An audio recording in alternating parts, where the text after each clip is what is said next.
ఈ సందర్భంలో ఒక మాట బీజేపీ అంటే నాకు జ్ఞాపకం వచ్చింది. ఇవాళ కేంద్ర ప్రభుత్వం కగార్ అనే ఆపరేషన్ పేరు మీద ఛత్తీస్గఢ్లో యువకులను గిరిజనులను ఊచకోత పోతా ఉన్నారు. అది ధర్మం కాదు.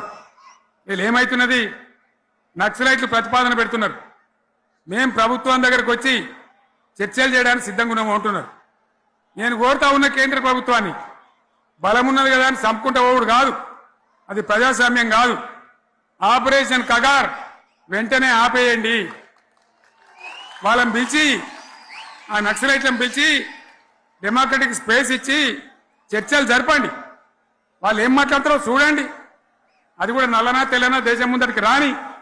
కానీ అట్లా కాదు, మొత్తం ఏరి పారెత్తాం, కోసి పారెత్తాం, నరికి పారెత్తాం అంటే మిలిటరీ ఉన్నది మీ దగ్గర కొడతారు. కానీ ప్రజాస్వామ్యం అనిపించుకోదు. ఈ మాట ఢిల్లీకి ఉత్తరం పంపిద్దామా? మీరందరూ సపోర్ట్లు కొడితే తీర్మానంగా భావించి దాన్ని కేంద్రానికి పంపిద్దాం.